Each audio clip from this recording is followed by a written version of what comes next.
दो भाइयों का बदला।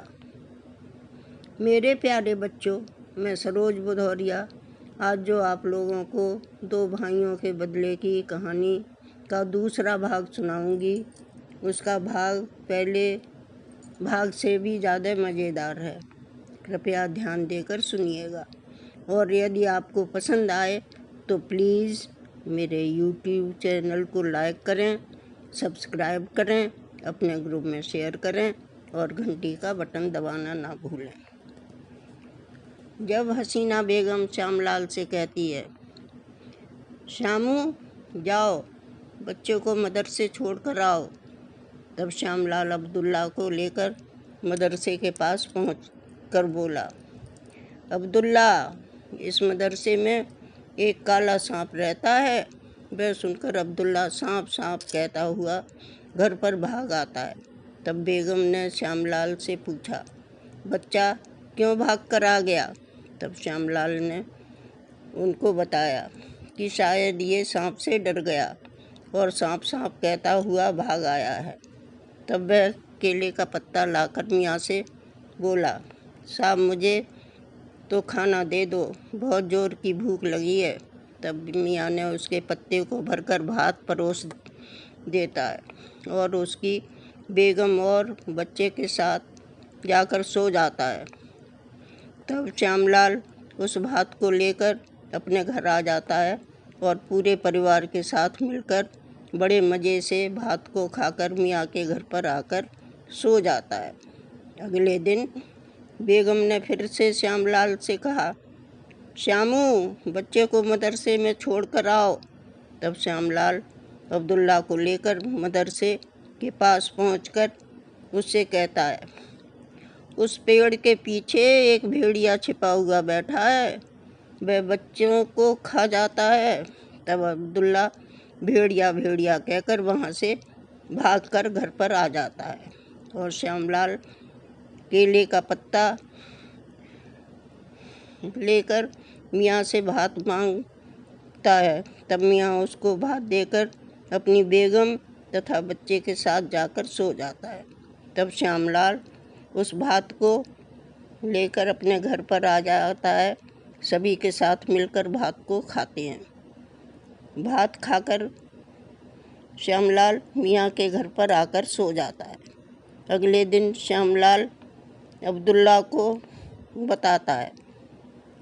जब वह मदरसे को ले जाता है तो बीच में ही उसे बताता है, अब्दुल्ला, इस मदरसे का स्कूल का मौलवी बच्चों को उल्टा लटकाकर डंडों से पीटता है।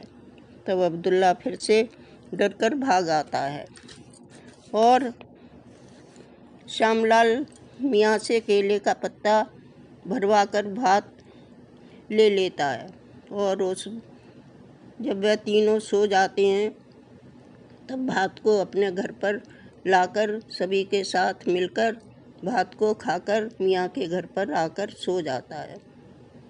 चौथे दिन हसीना बेगम फिर श्यामलाल से कहती है, श्यामू जाओ इस नालायक को मदरसे में छोड़कर आओ।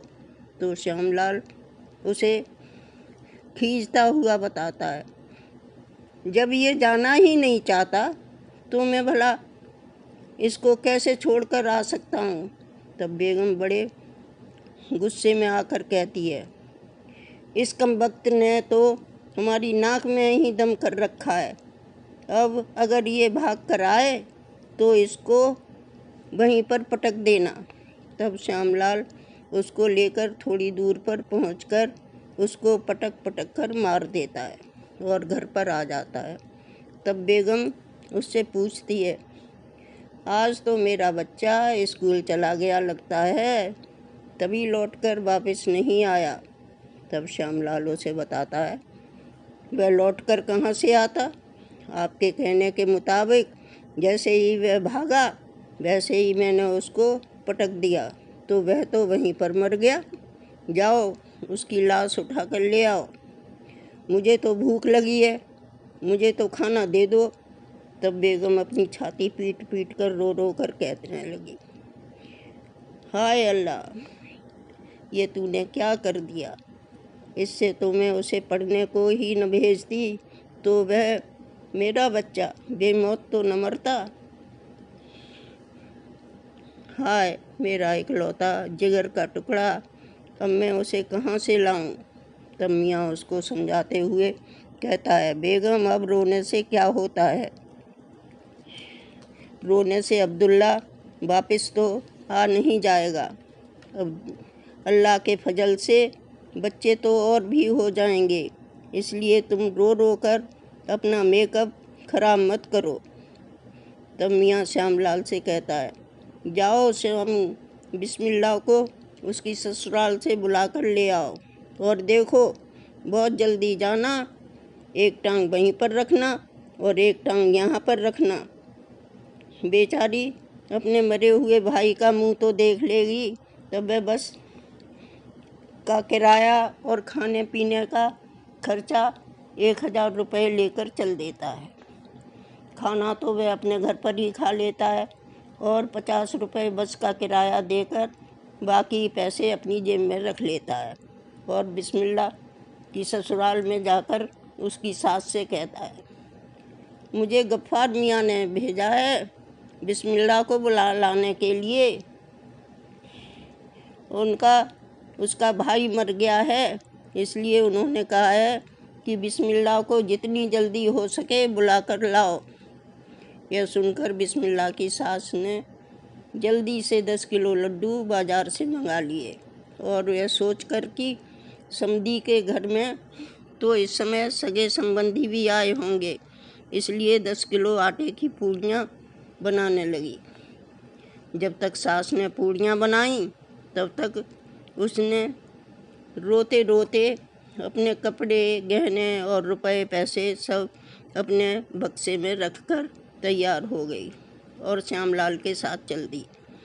तब श्यामलाल ने उसका बक्सा अपने हाथ में पकड़ लिया और बोला, इस बक्से में तो बहुत वजन है, टेम्पो वाला तो बहुत किराया लेगा और बस में भी 2 जनों का काफ़ी किराया लगेगा और बस से अड्डे से घर तक जाने में भी काफ़ी किराया लगेगा। तब बिस्मिल्लाह की सास ने उसको 2000 रुपये पकड़ा कर कहा, जाओ बहू को जल्दी से उसके घर ले जाओ। तब वह कहकर उन दोनों को घर के दरवाजे तक छोड़कर अंदर चली गई। थोड़ी दूर तक चलने के बाद श्यामलाल ने बिस्मिल्लाह की दोनों टांगें अपने दोनों हाथों में से चीरकर एक टांग वहीं पर रख दी और दूसरी टांग को लेकर अपने घर पर आ गया। तब उसने पूड़ी और लड्डू तो बच्चों को खाने के लिए दे दिए। वह बच्चों ने 2-3 दिन तक बड़े खुश होकर खाए और बिस्मिल्लाह के जेवर, कपड़े और रुपए पैसे से भरा हुआ बक्सा अपनी भाभी को पकड़ा दिया और बिस्मिल्लाह की दूसरी टांग लेकर मियाँ के पास पहुँच गया। तो मियाँ ने पूछा, बिस्मिल्लाह को लेकर क्यों नहीं लाया। अरे साहब, आपने ही तो कहा था कि एक टांग वहाँ पर रखना और एक टांग यहाँ पर, सो मैंने उसकी एक टांग तो वहीं पर रख दी और दूसरी टांग लेकर यहाँ पर आ गया हूँ। तब मियाँ अपना सिर पकड़कर रोने लगा, लेकिन उसने अपने कान कटने की डर से उसे काम से नहीं निकाला। तब श्यामलाल ने मियाँ से कहा, साहब मुझे तो बहुत ज़ोर की भूख लगी है, इसलिए आप मुझे पत्ता भरकर भात दे दो। और मैं बिस्मिल्लाह के ससुराल गया और आया तो इस वजह से मैं बहुत थक गया हूँ, इसलिए खाना खाकर सोना चाहता हूँ। ऐसा कहकर वह सोने चला जाता है। तब मियाँ अपनी बेगम के साथ सलाह मशवरा करता है कि श्यामू गहरी नींद में सो गया है, ऐसे में तुम रास्ते के लिए कुछ खाना बना लो। और अपने कपड़े तथा जेवर, रुपया पैसा, घर का कुछ जरूरी सामान, जरूरी बर्तन उस बक्से में रख लो। हम श्यामू को सोता हुआ छोड़कर निकल चलेंगे। उस समय श्यामलाल सो नहीं रहा था, वह तो उन दोनों की बातें बड़े ध्यान से सुन रहा था।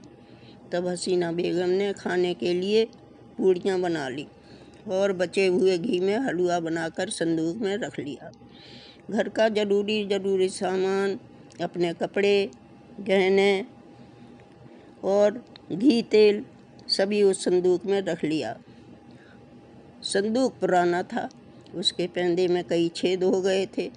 संदूक में सारा सामान रखकर हसीना बेगम ताला लेने के लिए, बक्स में ताला लगाने के लिए वहाँ से चली गई। तब श्यामलाल जल्दी से उस संदूक में छिपकर बैठ गया। तब बेगम उस संदूक में ताला लगाकर मियाँ से बोली, मियाँ जल्दी चलो, कहीं श्यामू जाग जाएगा तो मुसीबत खड़ी कर देगा। तब मियाँ उस संदूक को उठाने लगे। तब बेगम से बोले, बेगम तुमने इस संदूक में क्या क्या भर लिया है? यह तो इतना भारी है कि मुझसे उठ भी नहीं रहा है। तब बेगम गुर्रा कर बोली, तुमने जो कहा था वही तो रखा है, तुमसे कुछ होता तो है नहीं, ऊपर से बस बातें बनवा लो। जल्दी चलो, नहीं तो श्यामू जाग जाएगा तो मुसीबत खड़ी कर देगा। तब मियाँ ने पूरी ताकत लगाकर संदूक को उठाकर अपने सिर पर रख लिया। संदूक उठाते समय उनकी कमर भी टेढ़ी हो गई। फिर वह वहाँ से चल दिए। श्यामलाल को उस संदूक में बैठे बैठे काफ़ी देर हो गई, तो उसने हलवा और पूड़ी खाकर अपना पेट भर लिया। तो रास्ते में उसको पोटी आ गई, तो उसने उसी संदूक में पोटी कर ली। तो वह संदूक के छेदों में से निकलकर मियाँ के मुंह पर गिरने लगी। तो मियाँ अपनी बेगम से पूछने लगे, अरे बेगम, तुमने इस संदूक में ऐसा चिपचिपा सा क्या रख लिया है जो निकल निकल कर मेरे मुंह पर गिर रहा है? तब बेगम घुड़क कर बोली, रख क्या लिया है? थोड़ा सा हलवा रख लिया था, वही होगा। तब मियाँ ने उस पोटी को चक्कर देखा और बोले, हलवा तो बुस गया है, अर्थात खराब हो गया है। चलो जहाँ पर ठहरेंगे वहीं पर फेंक देंगे। थोड़ी देर बाद श्यामलाल को सूसू आती है, तो वह उसी संदूक में कर लेता है। वह भी संदूक के छेदों में से निकलकर मियाँ के मुंह पर गिरने लगी। तब मियाँ फिर से बेगम से पूछता है, ये तेल जैसा क्या निकल रहा है? तेल ही है, और क्या है? अपनी दाढ़ी से चुपड़ लो। तब मियाँ उसको अपनी दाढ़ी से चुपड़ लेता है। अब चलते चलते उनको भूख भी लगने लगी और वह थक भी जाते हैं। तब वह एक कुएं के पास आकर ठहर जाते हैं और मियाँ संदूक में से खाना निकालने के लिए बेगम से कहता है।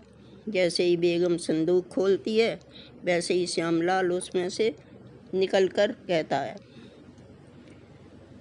साहब आप तो मुझे वहीं पर छोड़े आ रहे थे, आपके बाकी काम कौन करता? तब दोनों चौंक जाते हैं, लेकिन कहते कुछ नहीं है। तब वह हलवा तो फेंक देते हैं और खाना खा लेते हैं, और थके होने की वजह से उनको नींद आने लगती है। तब वह श्यामलाल को थोड़ी दूर पर सो जाने की कहकर सोने लगते हैं। उसको नींद आने लगती है। तब श्यामलाल सोने का बहाना करके थोड़ी दूर पर लेट जाता है। तब मियाँ धीरे से बेगम के कान में कहता है, श्यामू में जैसे ही सो जाएगा उसको हम कुएं में फेंक देंगे, इससे सांप भी मर जाएगा और लाठी भी नहीं टूटेगी, अर्थात और मेरे कान और नाक बच जाएंगे। श्यामलाल सोने का बहाना करके सब सुन रहा था। थके होने के कारण बेगम और मियाँ को जल्दी ही नींद आ जाती है। तब श्यामलाल ने जल्दी से उठकर बेगम के सारे गहने उतार कर अपनी जेब में रख लिए और उसे उठाकर कुएं में फेंक दिया। तो छपाक की आवाज़ सुनकर मियाँ की नींद खुल जाती है। तब वह हड़बड़ा कर उठकर कहता है, बेगम तुमने अकेले ही श्यामू को कुएं में फेंक दिया, मुझे जगाया क्यों नहीं? तब उसने देखा बेगम तो है नहीं। तो उसने श्यामलाल से पूछा, श्यामू बेगम कहाँ है? तो श्यामलाल ने उनको कहा,